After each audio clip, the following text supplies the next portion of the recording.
was supposed to be a job like any other. Slay a monster what's been terrorizing a village. Should have known something was up the moment we set foot in the place. It was very strange. Their well had dried up. People were dying of thirst, and now there was talk of disappearances, and a sickness of the mind spreading. People rambling or gibbering about nonsense, and some would sit there and just stare off into space. Others would attack anything what come near them. Naturally, they blamed a monster for everything.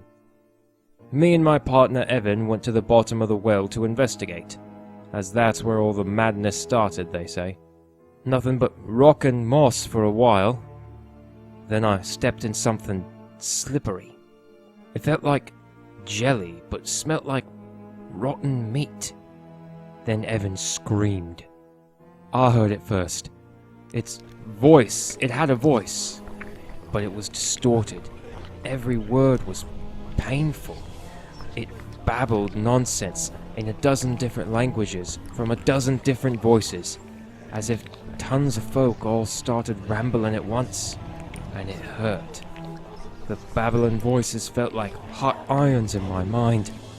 I took some candle wax from my bag and stuffed it in my ears. Evan wasn't so lucky. He dropped his sword and ran right into me, knocking me off my feet as this creature rose up just 10 feet away from us. It was like a slime the way it jiggled and pulsed, but it had dozens of mouths filled with row after row of razor-sharp teeth, and yellow eyes that glided across the red, slick flesh of its body. I had only just risen to my feet when Evan began babbling like a madman, attacking me, striking me with his fists, and trying to wring my neck right then and there. I could see by torchlight that his mind had gone. I wasn't about to let that thing do God's knows what to me, so I ran Evan through.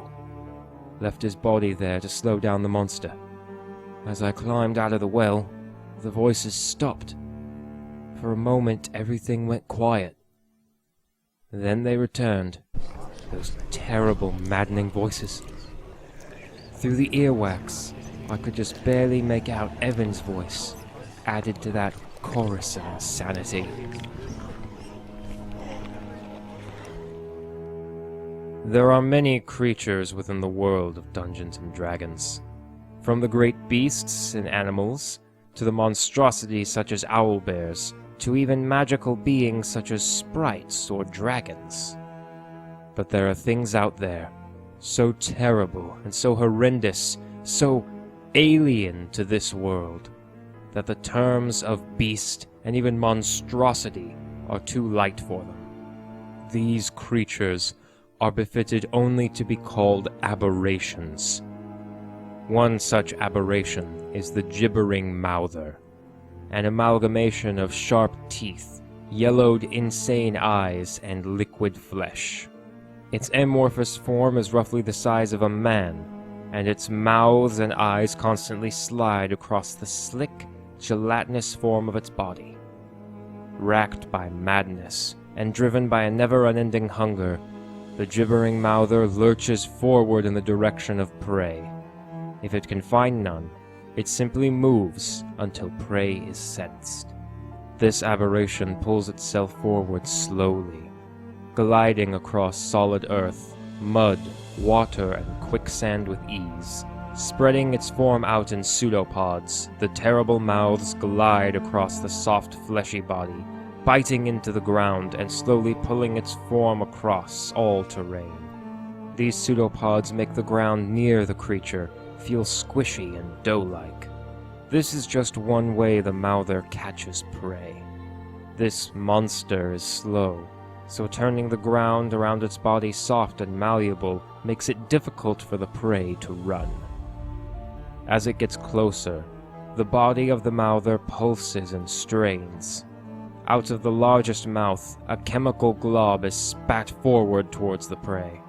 This orb is comprised of chemicals found inside the Mouther, including manganese, sulfur, and acids. The chemical cocktail explodes into a bright flash of white light on impact, Any creature too close to the blast must react quickly to cover their eyes or become blinded by the bright light. Now the prey is blinded, and it cannot find its footing as the Mouther gets closer. And all the while it hears only the insane gibbering of the monster. A cacophony of rambling is the Mouther's most infamous characteristic, and what makes hunting it so dangerous. The sounds are so terrifying and awful that it seems to have a maddening effect on any who hear it. Some stand stunned and paralyzed, as all thoughts drain from their mind. Others pass out, and still others cry out in pain or ecstasy as their senses are overwhelmed by madness. A certain few even lash out with mad predatory rage at anything near them. Now blind, unsure of foot, and completely mad, the prey cannot defend itself.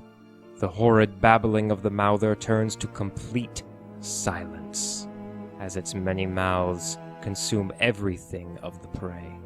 The surface of the amoeboid form bubbles as a new set of eyes and a mouth boil to the surface. Now completely consumed and assimilated, the gibbering begins again, with new voices added to the chorus of insanity. The origins of the Gibbering Mouther are unknown. Some claim that insane wizards created this creature to both defend and clean up their lairs. But if they came to be through foul sorcery, then why is there more than just 1 or 10 of them? One thing to understand is that not all mages listen to the warnings and create more of these creatures, believing they could be useful, and that only the true mages are capable of controlling such beasts. More terrifying than that is the Gibbering Mouther's ability to reproduce on its own. After it has consumed enough organic material, its body will convulse and twist, splitting into 2 completely individual Gibbering Mouthers. Once the split is complete, the Mouthers will either leave, moving in opposite directions, or they will attempt to reabsorb one another, becoming a single creature once more. Despite the dangers, many adventurers hunt these monsters down, as their parts are valuable. When a Gibbering Mouther dies, all that is left is a mass of lightly steaming organic material. The substance is extremely versatile and can be used in dozens of potions. Alchemists seek out Gibbering Mouther material and will offer up a nice price for every bottle. So go and hunt as many of these aberrations as you wish. Just remember not to listen to the voices. Thank you for watching. On this channel, I put together narrative lore videos regarding the world of Dungeons & Dragons. I make a new video every Sunday, so be sure to keep an eye out. If you enjoyed this video, please consider subscribing. It really helps me out a lot. Check out my social media in the description below, especially my Discord where we occasionally hold polls to see what video topic is going to be made next. Thank you again for watching, and I'll see you in the next one.